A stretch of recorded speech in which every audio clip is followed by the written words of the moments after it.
you came here to assemble Freddy Krueger's Star Wars Edition, then look no further, you've come to the right place. In this video, I'll guide you on how to assemble your own Lord Starkiller cosplay, what to look out for, where should you get the 3D print files, how to assemble the soft parts, everything that I did, I'll share it with you guys, so that you too could assemble this wonderful monstrosity. So, let's begin.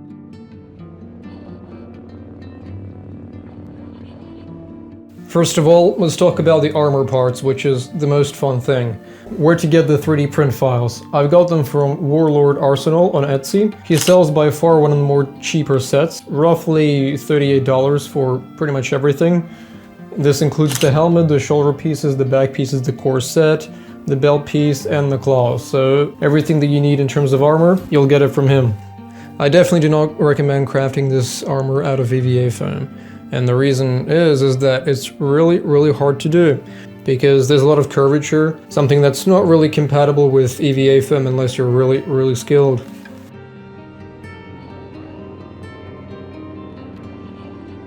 First of all, let's talk about the helmet. And the reason I want to talk about the helmet first is because, well, this is clearly a video game helmet.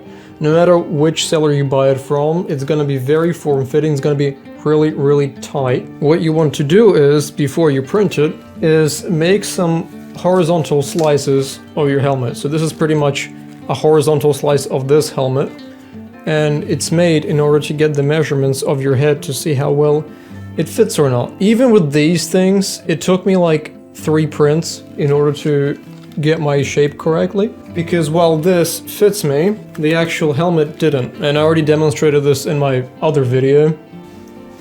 But yeah, the helmet is definitely the hardest part by far, because it's very unique, very form-fitting, and you don't want this thing to be, well, too big, because otherwise you'll look like a Funko Pop, which is something you want to avoid.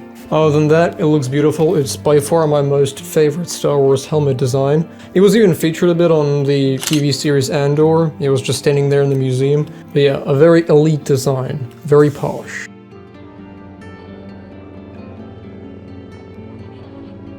Now let's talk about the suit. For the upper part, you want to divide it into 2 parts. 2 separate parts. Why? Well, this is pretty much like a vest. That's how it works. So there's like spaces here for your arms to put through. The arms, I've put them on separate pieces, attached them to this little Star Wars t-shirt. The reason you want to do that is for extra mobility. You'll have a lot more mobility on your arms, and that way when you like pull your arms up or to the side, the fabric won't stretch and the rest of the costume won't stretch up or down. You want everything to stay in place, especially for the torso piece, as much as possible, because otherwise you'll have some mobility issues, and that's the last thing you need in this thing, which is, again, it's pretty much a sarcophagus. It's a very uncomfortable suit to wear. Now let's talk about the fabric. In the game, and canonically, his suit is leather. Now, I don't know for what reason I didn't do my whole suit out of leather. Probably because the way it's rendered in-engine makes it look like he's not actually wearing leather armor, but either way, in the box art for the game, which I even have here with me, it does look like he's wearing leatherish armor, and I think if you want to get certified for the 501st Legion, you want to make your suit out of, at the very least, PU leather, synthetic leather. It's meant, like, the suit is meant to look shiny. Now I did use some shiny reflective material. It does catch light pretty good, it does shine a bit, but it's nowhere near as the way leather should look. Now, if you're not good with stitching, you want to ask somebody to make this suit for you or get it commissioned, because there is a lot, and I mean a lot of stitches. The suit, the upper part, the arms, the legs, everything needs stitching. It's pretty much the same looking as Darth Vader, same logic there. The undersuit design is pretty much the same in terms of the way it looks aesthetically. And this whole suit, it's meant to look like a upgraded version of Darth Vader, so yeah, there's a lot of similar design elements. Speaking of which, a lot of resources and links to items that I mentioned here will be listed on my Discord server, so you can look at reference images, the file links, and everything like that.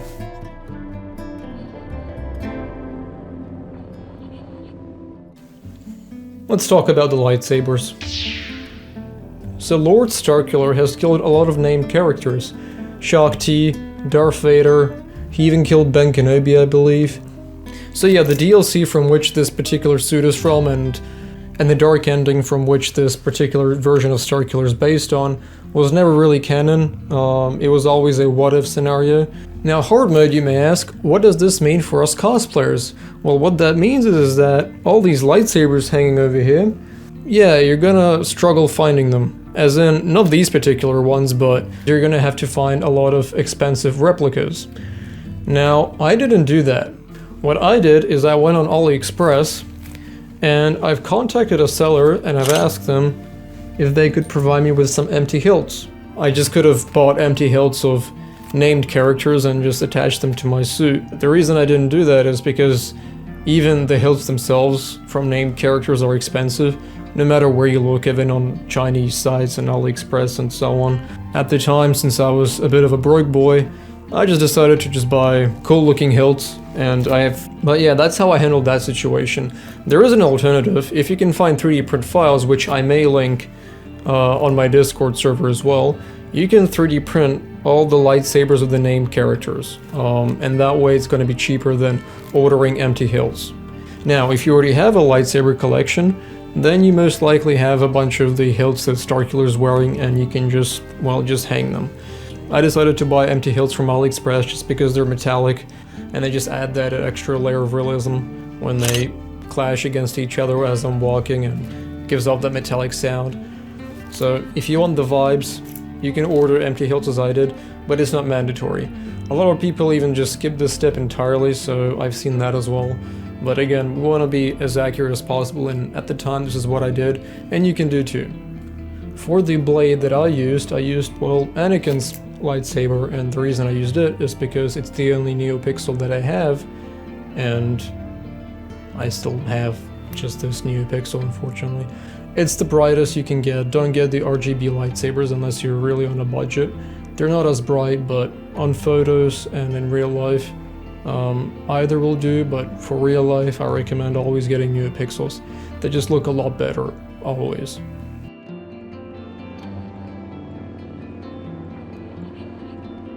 Now, there are some places where I used EVA foam instead of 3D print, mostly in logical places. For example, the corset, it's partially made of EVA foam, this front piece that you see here, and for the back I just used my 3D print files.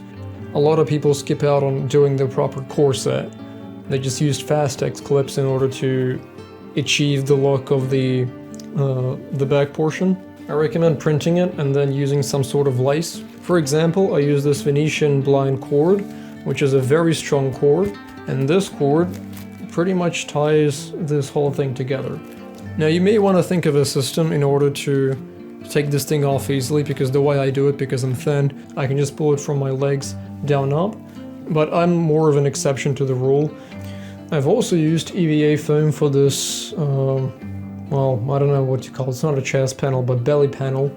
Now, the 3D print files also come with a front piece, but I just wanted my lights to light up, and at the time I didn't know how to remove the buttons from the model. I think the files may have came with the version where there are empty holes for the buttons. I took out some red buttons from like a switch and just placed them there, and that's what he has. And yeah, they look good. There is a backlight, and the way the backlight works is I ordered some electronics from AliExpress from an Iron Man suit. And the way it works is the lights, they are behind the buttons. So I just click a switch, the Iron Man gloves light up, and they light up the buttons at the back. And they're pretty bright, especially if you stack the two eyes together. They're pretty thin too, but that's how it works.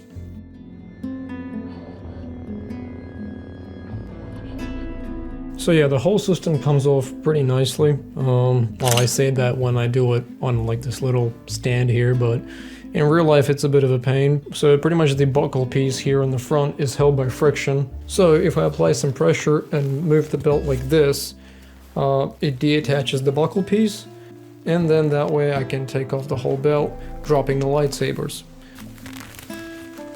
Here is the skirt.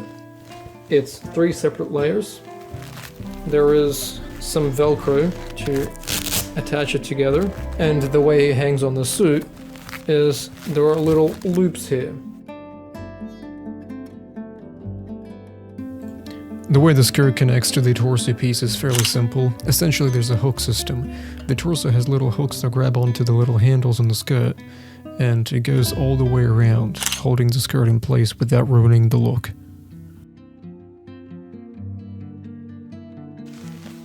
And that way, all around from the inside, this skirt attaches in. As you can see, I actually made it out of leather as well, the way it is in the game, just to give a leathery feeling to the whole suit. Regarding the gloves, well, first of all, I may have printed mine a bit too big, but either way, it doesn't really matter on the size. The point is that you're going to suffer with them either way, because if you print them as it is, with these little rings, well, imagine plastic pushing on against your fingers while you're holding a lightsaber. And yeah, it's going to be a painful experience. So yeah, find some thicker gloves if you're going to use these claws, because they're not comfortable. Also, good luck opening doors, because you don't have the force. Starkiller also has 2 of these gauntlets. Pretty much just got some leather pieces, padded them out from the inside. And as you can see here, just a leather, like almost rectangular leather piece. And yeah, there are some holes punched through, and that makes place for the tubing on his right hand. For the left hand, you don't need to do this, but on his right hand, he has like a lot of this tubing. And one tube goes back into his arm, while the other 2, they actually connect to the upper part of his arm. And maybe you noticed it the first time, but this suit, it has holes where you put in these tubes. 2 holes specifically. But yeah, I just found some silicone tubes online and used them to insert them into these holes that I made.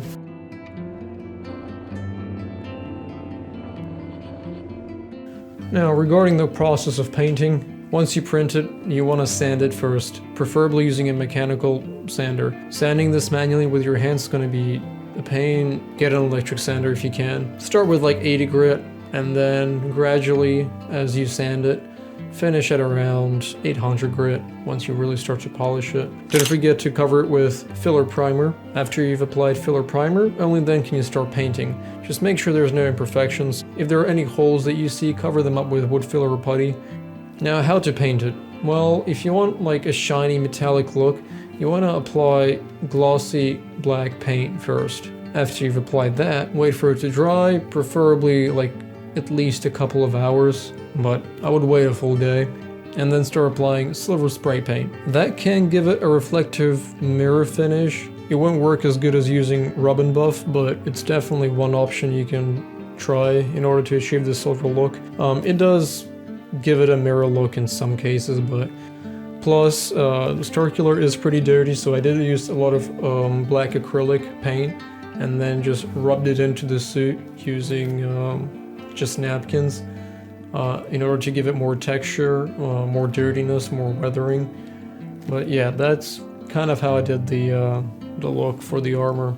For the black lines, I just covered them up with, I believe, acrylics, black acrylics as well. But yeah, the weathering is really what sells it, makes it look battle damaged and worn.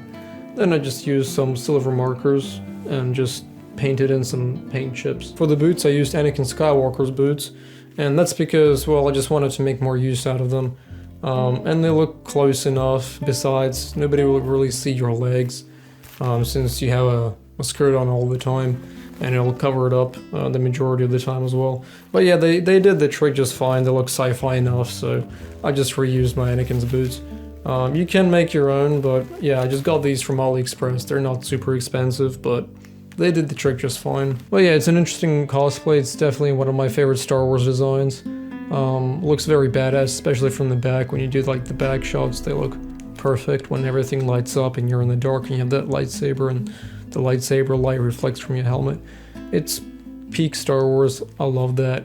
But yeah, this pretty much sums up my Starkiller cosplay. I really wanted to make a video on this for a long time. This was a big undertaking for me at the time, because I didn't have any experience with 3D printing. I did have some EVA Foam experience because back then I already did my Boba Fett.